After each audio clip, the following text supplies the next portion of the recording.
5 years old. She twiddling her fingers in the air.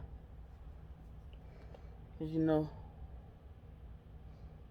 maybe we were 6 or 7. I think we were 5.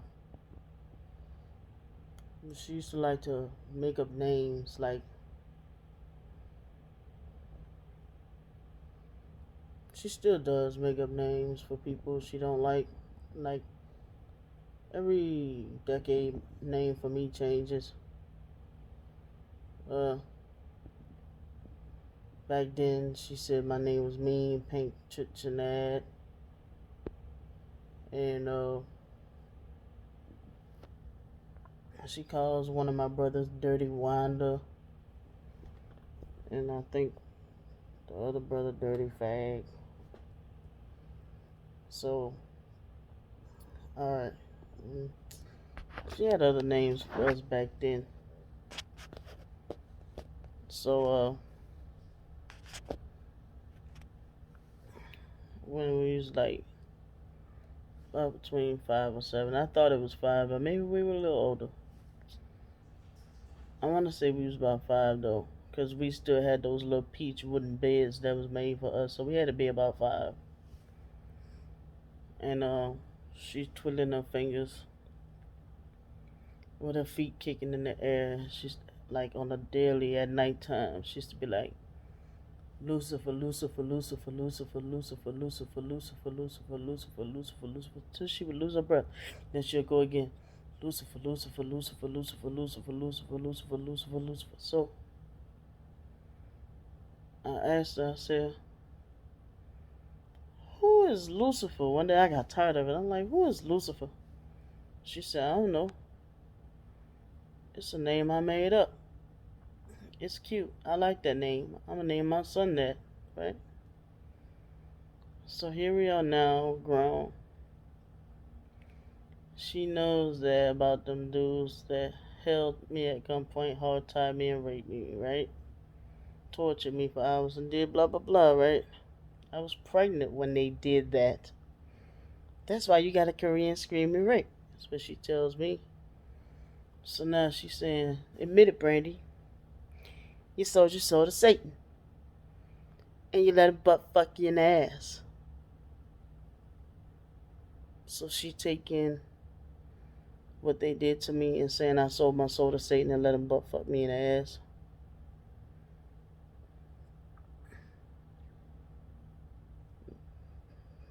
People want to help her though.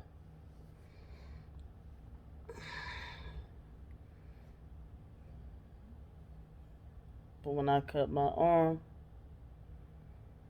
I was banging my head up against the wall. All I got was, stop that. I didn't get no compassion.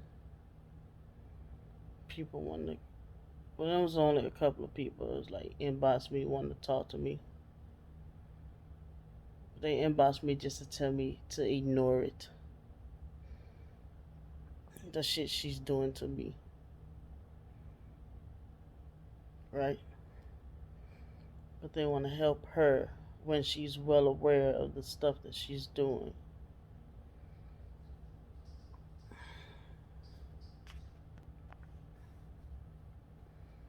We're 13 minutes apart. Right? So, I'm not allowed to try to give her advice or help her. But whenever she tell me to do something, I gotta go along with it. Right? I gotta go along with it. She's gotten mad with me. I hung up in my face before because she wanted to go on this vegan thing, and I'm like, she's not gonna follow this through with this. She wanted me to follow Jesus, and I'm like, she's not gonna follow through with that for too long. She wanted me to follow follow through with the not watching TV, not watching Illuminati, and turning off. Want me to watch follow through with like. I mean, no, I'm not Illuminati and nothing crazy like that. What am I trying to say? She like telling me about the Illuminati and I need to study upon it and watch it and all like that. And I'm like, it's too overwhelming for my brain, is what I kept trying to tell her. You know what I'm saying?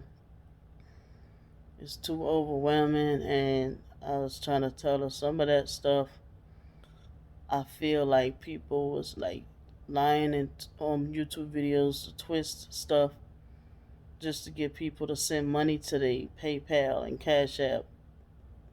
Like when Nipsey Hussle died.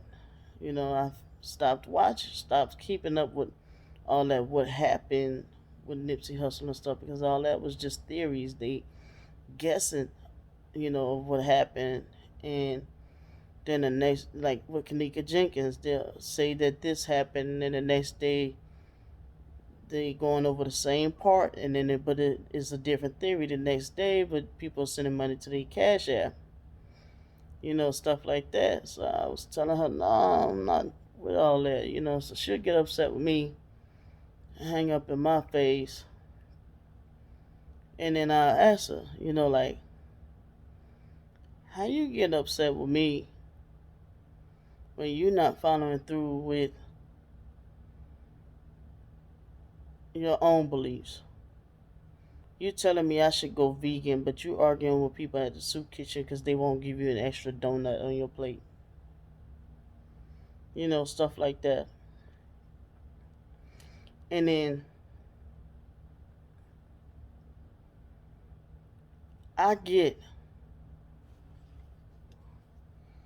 like maybe like not knowing for sure who could be a gang stalker around you, peeping game and stuff, but every time you get into it with somebody, they're not a perp or a gang stalker just because you get into it with somebody. Everybody's not a gang stalker just because you can't get your way with them. I don't fully know what gang stalking is, but I'm pretty sure that's not it. She done took and went and started researching gang stalking and then psyched her own head up to say, oh, so this is what's been happening to me all along. I'll tell you like this. She did that one video, that first video I discovered of her. And she said she been perping me for years. And I'm like, what is perping? What is that? And then somebody told me that mean perpetrating. And I'm like, okay, I think I gotta look up. I think I got an idea. Perpetrating, like no. She's the one that been obsessed with me. So if I'm gang stalking you, but you're making videos about me every day.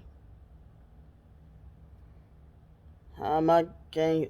Now, this is me like making response videos to her, so that don't count. You know what I'm saying? But like, mind you, her video's been going on for months. But how am I gang stalking you when you're the one that's obsessed with me?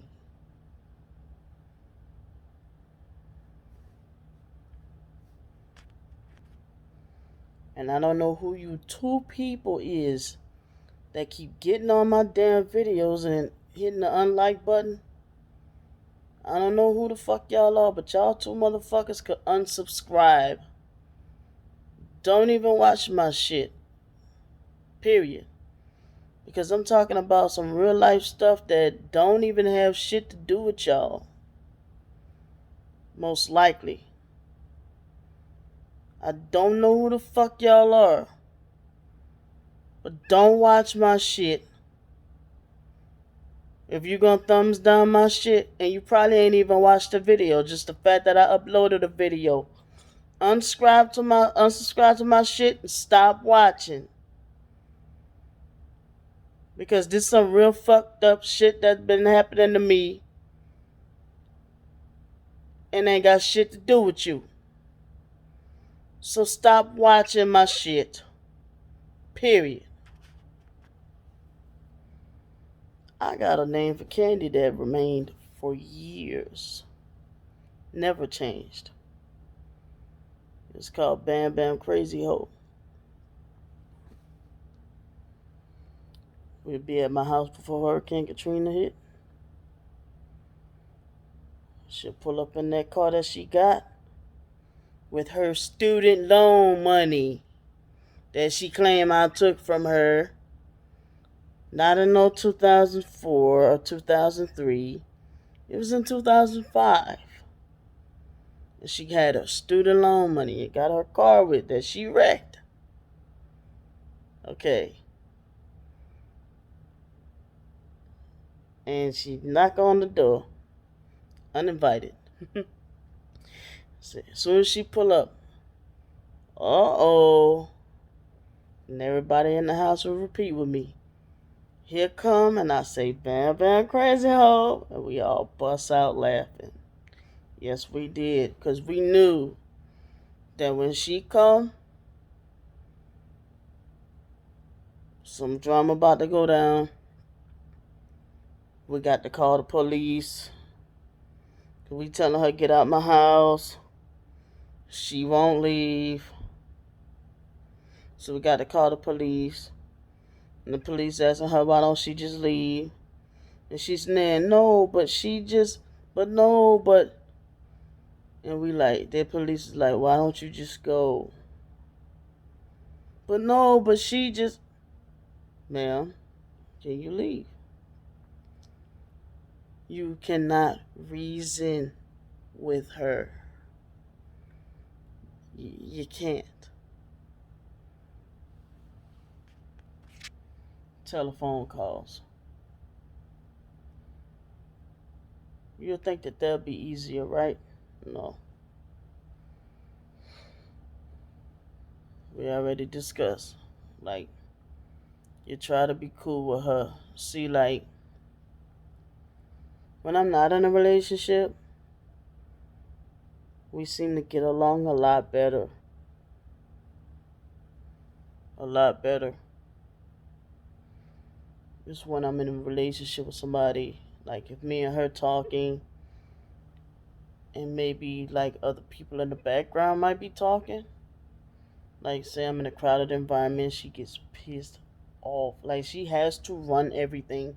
She has to be in demand and control of everything. You see it in her videos. She'll get mad and hang up on me because say somebody just starts talking to me. Or maybe I gotta tell somebody, hey, don't do that or this or that in the background. She gets pissed off and hang up with me. But she'll say stupid stuff like, I don't remember what she said. Something to do with some holding conversations in the background or something like that. But things happen, like uh, say if somebody needs some toilet paper, and you gotta go grab it for them because they ran out of toilet paper. You gotta go grab it for them while you're on the phone. Stuff like that, or something, or just anything to do with anybody talking to me. She gets upset, or just like if me and her talking, and she gets upset with me and say something fucked up to me. And okay, in reference to me being on the speakerphone, I'm at home. I might not want to be attached to any headphones or Bluetooth at the moment, and I want to just like browse Facebook while I'm talking to you. Not a thing of trying to set anybody up or nothing crazy like that. I may go in another room, you know what I'm saying, and just, browsing Facebook or Instagram while I'm talking to you on the phone. I'm at home, nothing crazy like that. So, say it's a common thing, me and her get into an argument, but it's not a normal argument. It's always a thing of she has to hit you in the gut where it hurts. That's why you molested your kids. That's why you're never gonna see your kids again. Or she hit you with some type of blackmail stuff. If you don't do this, then I won't send you. I got pictures of your kids, and if you don't do this, I'll make sure you never see those pictures. You know what I'm saying? Stuff like that. You abused and you neglected your children. She attacks my children, which is a no. And she'll be like, well, why every time me and you get into an argument, you don't talk to me for years, nearly a decade. You talking about my children. I'm gonna catch back on this subject, but I remember she went and tried to tell my foster mom about my daughter, tried to lie and say I abused my daughter. See, my daughter, like, all right, my two kids, first two kids, my middle child, Ivan, when he was born with jaundice. All right. And my daughter, Raven, she was born with Mongolian spots. Those blue looking spots on her body, the back of her body mainly. So my twin sister goes and tells my foster mama, says that I beat on my daughter. First of all, how are you certain it's me and not Dwayne that beat on my daughter? So she goes and tells my foster mama. So my foster mama goes trying to get a case out on me, knowing how my foster mama is and how she did us. She's trying to get my daughter taken away and get a case out on me. I said, those are Mongolian spots, you dummy. Mongolian spots. Did you beat my daughter? Is that why you used to take her in the room and make donkey noises? I locked the door. I used to be bamming on the door. Open the door. You're making me paranoid. Like, why you taking my daughter in the room while there's a crowd of people in the house and lock the door? After I saw what you did to Cody, foster mama didn't believe me. Grown ass woman in the closet with a 9-year old. Why you want to do to that little boy what Kirk and Brandon did to me? Why you in the closet with Cody? Cody was already being abused. Oh, because you already took advantage of the fact that you saw how Cody was being treated anyway. Or you knew my foster mom wasn't going to believe me. Because, wait, no. I was the golden child and you was the scapegoat, right? Oh, okay. I forgot.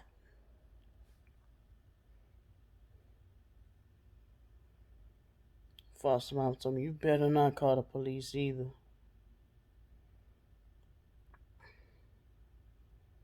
Rest in peace, Cody. I'm probably the only one that ever cared about you. I miss you and I love you. I saw how they abused you and treated you as well. How my foster mama had him in the back of the Bible class building, choking him till his face turned blue, black and blue.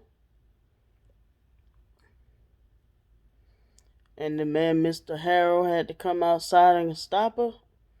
Me and Mr. Harrell was trying to pull her off of him.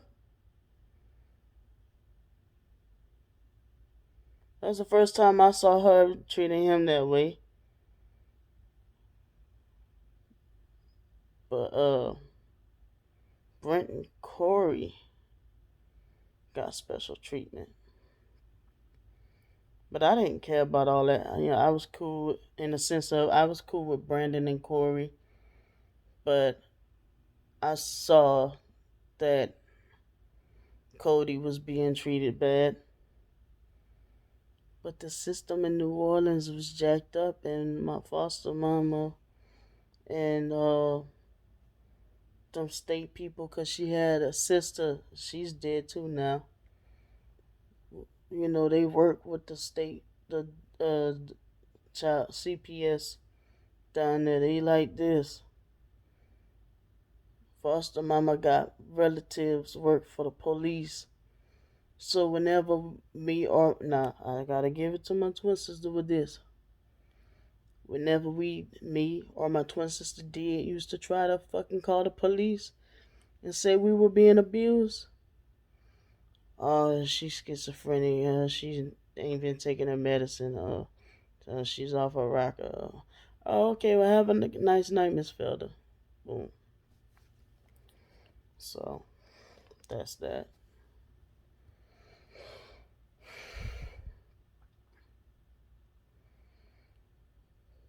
But Cody's resting now. I didn't get to know Cody too well because he was a kid. So, I ain't really used to associate with the kids like that. But Cody was like more of an outcast because I don't know why I ain't used to really kick it with Cody like that. I don't know, but I had like more of a closer relationship with Brent and Corey. They was more in my life. Like they used to be downstairs with me when I used to be playing music. I used to make beats on the piano and write poetry and be dancing, and they was more, you know, but they used to come, chill with me. I'd be watching TV, they come chill with me. Cody was more of standoffish, but uh, I don't remember too much about Cody. I just remember he was in the picture and that he was quiet. He was a good kid. He was a quiet kid. I was like, what the fuck Cody did to get in trouble that night? I'm way off tangent now 'cause I'm talking about Cody, but rest in peace, man. Um, Damn, now I'm sad.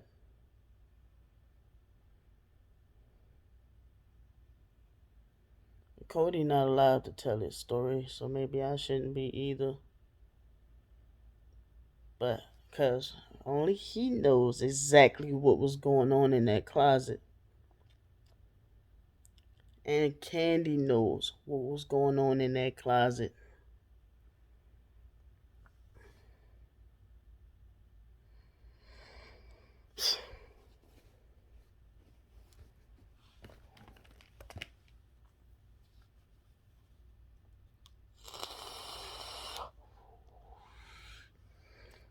I remember that time.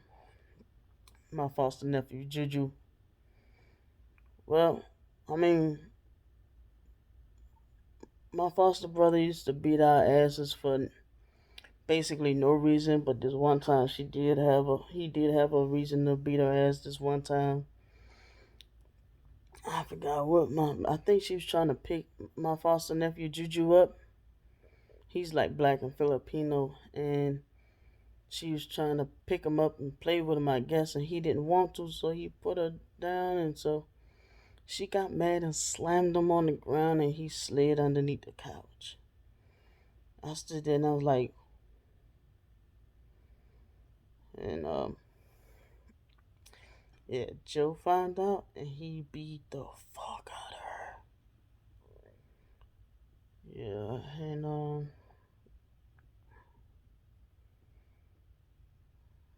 well, I guess when we was younger, we didn't know no better. We was a little older than the babies, but shit, our foster mama used to hit us when we was that damn small. I remember one time I was like maybe 2 or 3. The first time my foster mama ever slapped flames out of me, and I hit her, and she looked at me and she went, "Wow!"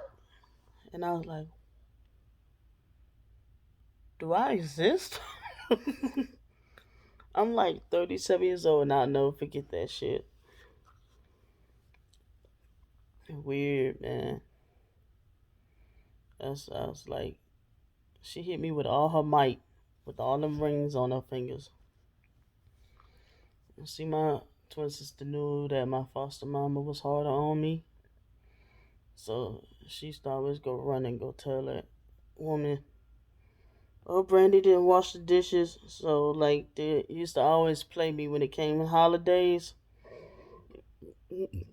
Don't let my shit fall on the night before a holiday. My twin sister always acted like I had a disease. So if I wash the dishes, she'll go and wash them because I guess she always say, well, even if Brandy washed the dishes, her germs are on them. So I'm going to go wash them again. So my foster mom be like, good job, Candy. Give her an allowance and say, Brandy, you got another night in the kitchen. So doomsday. Here go Thanksgiving. Foster mama had a big family. I gotta wash the turkey pot too. So then it's like I gotta wash the dishes on Thanksgiving. Then again, Christmas. It's like she always go behind me and wash the dishes or wipe off, double wipe off the counters. It was a thing of me touching anything like I had germs or something. So everything was everything Brandy touched was dirty or germs.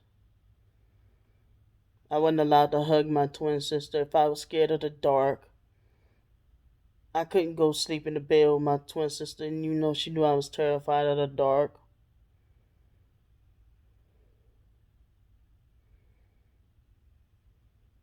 That shit hurt. I always do growing up. She let it be known. I hate you. That's what she let it be known. And she talking about some, I never allow her to love me? Let's get it straight, sis. She knew I was afraid of funerals. She knew I was afraid of the dark. You know, I'm she knew used to have nightmares, post traumatic stress disorder.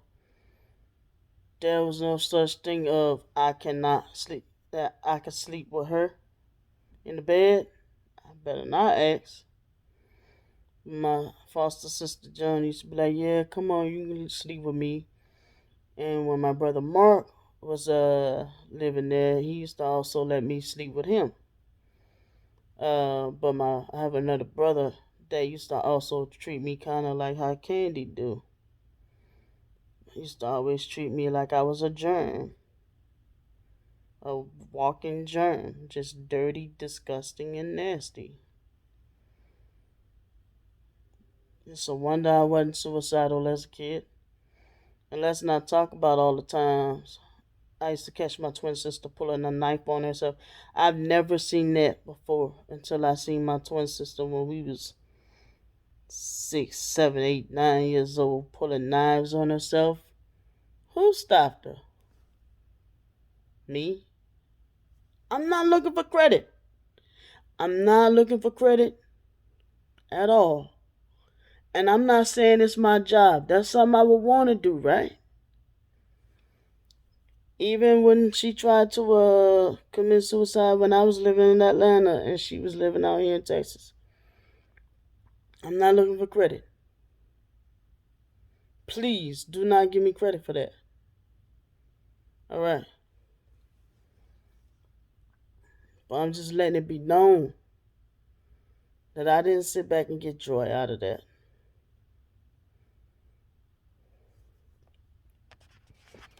I'm not the monster that she made me out to be. I used to try to love on her. She used to push me away.